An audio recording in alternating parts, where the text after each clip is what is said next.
Assalamu alaikum students. Our today's lecture is about firmware for IoT devices.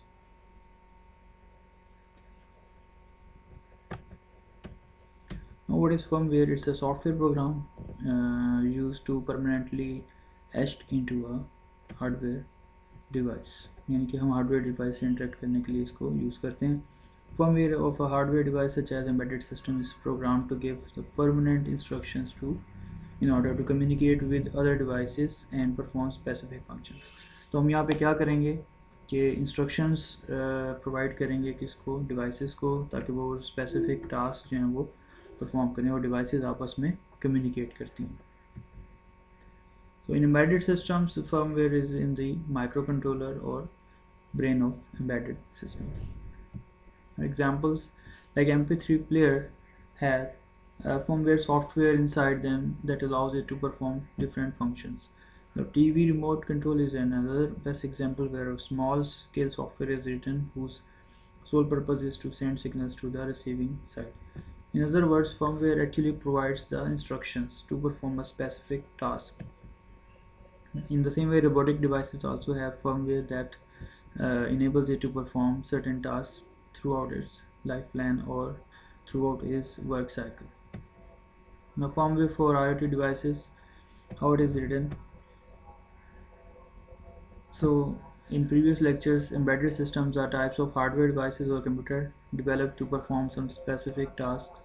So, we need to etch software or to be specific firmware in these embedded systems. Reason that this software is called firmware is that it is normally not updatable or easily replaceable. Mm, it means it is adjusted by the designer of that particular device. So how you create a small firmware for your IoT device? So we will discuss a practical example to demonstrate how this is done. So now suppose that we want to develop some simple hardware instrument that can be used to check the quality of water, and it will tell us whether the water is drinkable or not. It is actually checking the pH value, either it is normal, acidic or basic. So need following components: a microcontroller like Arduino, a programming platform to write firmware for our microcontroller, sensors, Bluetooth device for communication, for wireless communication, develop software to read sensor data on our computer. So these are the devices: sensor and turbidity sensor. Turbidity actually tells the flow of liquid. Sensor tells the pH value of liquid, and this Arduino board is processing the information, and the left view based HMI display shows the output.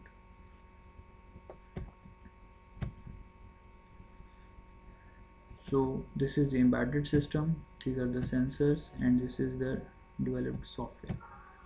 Now step 1, we use Arduino programming language to write our firmware like this. Here we have defined all the variables, input and output variables, and the functions needs to be performed, and the outputs will be generated as per the input values. Now how it is done. Step number 2, once firmware is written, now Arduino will fetch sensor data. Sensors are on input side, and it will send it to us via Bluetooth communication. It will process the sensor input data, and after the processing, the output will be sent by using Bluetooth communication. So on the left is the image of hardware device.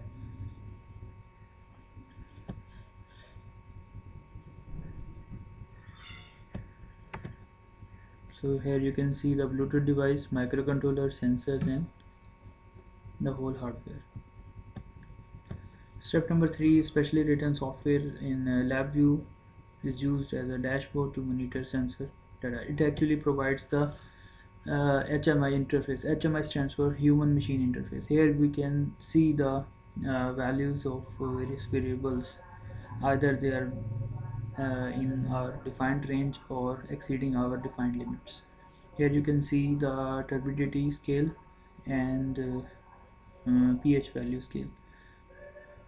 If water, then it will be near about 7, and if it is acidic and its pH value will be lesser, close towards 0, and if it is basic then its value will be higher, close towards 14.